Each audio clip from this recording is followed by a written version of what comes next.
In this video, I'm about to show you 10 US cutting board brands you should never trust and 5 you absolutely should be using instead.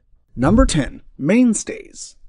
Mainstays cutting boards are cheap for a reason. Many models are thin polyethylene, sometimes under ½ inch thick. Thin boards flex. Flexing creates stress lines. Stress lines become deep knife gouges. The United States Department of Agriculture has stated that heavily scarred plastic boards can retain bacteria more easily after cutting raw meat. Once these boards warp in the dishwasher, they never sit flat again. A board that rocks on the counter is unsafe. Saving $10 up front doesn't feel smart when you are replacing it within a year. Number 9. Amazon Basics. Amazon Basics boards are mass-produced and outsourced. That usually means lowest bid manufacturer wins the contract. Users frequently report rapid surface gouging and staining. Softer polyethylene dulls knives faster due to drag resistance. That means more sharpening and more blade wear. There is no consistent NSF certification across their board lineup. When a mega corporation is selling thousands of units per day, durability is rarely the priority. Volume is. And when volume drives production, corners get shaved. I don't like gambling on kitchen surfaces that touch my food every day. Number 8. Gorilla Grip. Gorilla Grip markets heavy-duty performance, but many buyers report odor retention after cutting onions or raw meat. That's a red flag. Properly manufactured polypropylene should resist odor absorption when cleaned correctly. Persistent odor can indicate deeper microgrooving or lower density filler plastics. If a board smells like last Tuesday's garlic after a proper wash, something isn't right. Cutting boards should clean, not hold memories. Marketing words like ultra durable mean nothing if the material doesn't hold up under real kitchen use. Number 7. Royal Craft Wood. Royal Craft Wood bamboo boards look attractive online, but bamboo boards are laminated strips glued together. The adhesive matters. Lower-cost bamboo boards can use formaldehyde-based resins in lamination.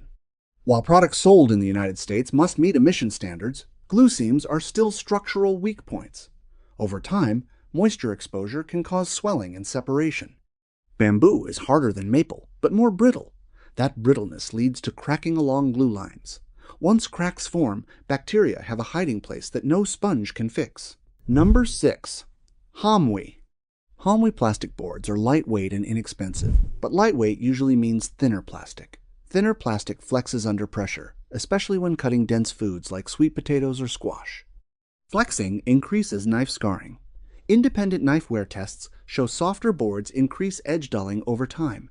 That means you are spending more on sharpening or replacing knives. A cutting board should protect your blades, not punish them. Saving a few bucks up front makes no sense if it shortens the life of tools that cost far more. Number 5.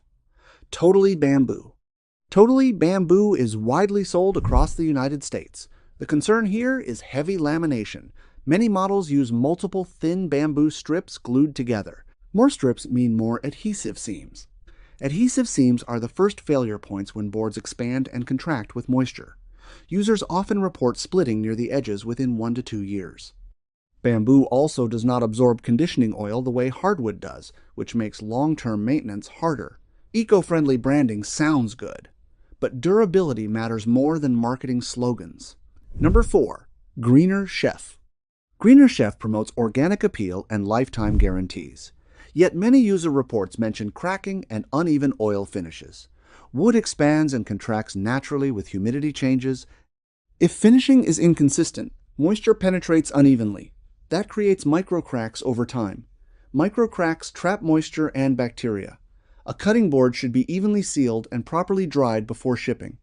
When companies rush production to meet demand, finishing shortcuts happen.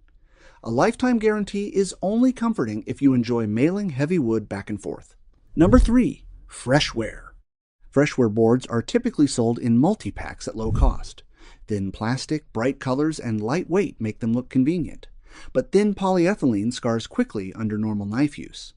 Once the surface is heavily marked, sanitation becomes more difficult. The United States Department of Agriculture has noted that bacteria can remain inside deep knife grooves despite washing. A multi-pack for a low price feels like a bargain. But if they are deeply scarred within months, you are cycling through replacements constantly. Number 2. IKEA Prop Mat. IKEA Prop Mat bamboo boards are affordable and widely used. But again, laminated bamboo means glue seams. Long-term moisture exposure and dishwasher misuse can cause separation along those seams. Many users report edge swelling and slight warping after repeated washing. When glue lines weaken, bacteria can migrate into those separations. Affordable furniture is one thing, but food preparation surfaces deserve stronger construction. Saving money is smart. But saving money on something that directly touches raw meat every week? That deserves more scrutiny. Number 1. Cooking Concepts. The ultra-thin Cooking Concepts boards sold at Dollar Tree are the biggest red flag. Many are under 1/4 inch thick. That means extreme flexing during normal cutting. Extreme flexing leads to deep gouges quickly. Thin polyethylene also degrades faster under high dishwasher heat. Once warped, these boards will never lie flat again. When a board costs just a few dollars, you know where the corners were cut. Corporations count on repeat purchases. Buy cheap, replace often. That cycle might work for them. It does not work for me. Now let's start with the brands that actually deserve your money. Number 5. Farberware. Farberware surprised me. Not because it's flashy, but because some of their polypropylene cutting boards actually carry NSF certification. That matters.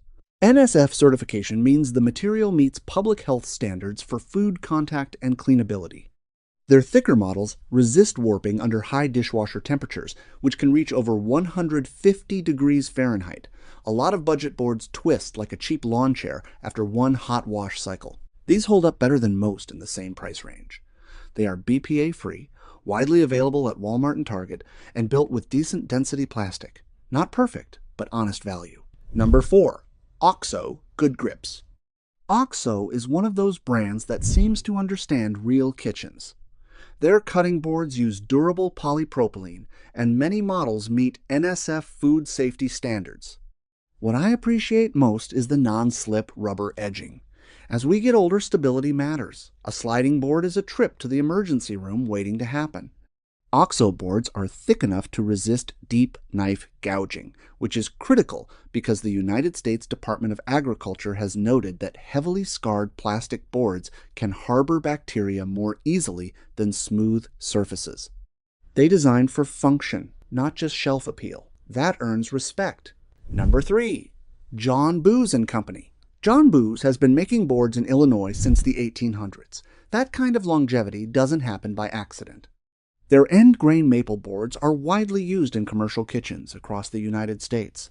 Hard maple is a closed-grain hardwood, meaning it resists deep moisture penetration better than many softer woods. The boards are finished with food-safe mineral oil and beeswax, compliant with federal food contact guidelines. Yes, some cost over $100, but these boards can last decades if maintained. That's not overspending. That's buying once instead of 5 times. Number 2. Epicurean. Epicurean boards are made from Richlite, a compressed paper composite used in commercial kitchens. They are NSF certified and dishwasher safe. They can handle heat up to roughly 350 degrees Fahrenheit, which means you can set down a warm pan without panic. Independent durability tests show composite boards resist deep knife grooves better than many basic polyethylene boards. Less gouging means fewer bacteria hiding spots. They are thin but extremely dense, which prevents warping. These aren't farmhouse decor boards. They're engineered tools. And I respect a company that builds for performance instead of trends. Number 1. Teak House. Teak House earns the top spot. Teak wood naturally contains high oil content, which helps resist moisture absorption better than many traditional hardwoods. Lower moisture absorption means less opportunity for bacterial growth inside the grain. They use FSC-certified teak, meaning responsibly sourced lumber. Their construction minimizes excessive glue seams compared to laminated bamboo boards. Fewer glue lines reduce long-term separation risks. These boards are thick, stable, and designed to last years with simple mineral oil maintenance. When I see a company focusing on wood integrity, Instead of laser-etched decorations, I know they understand kitchens.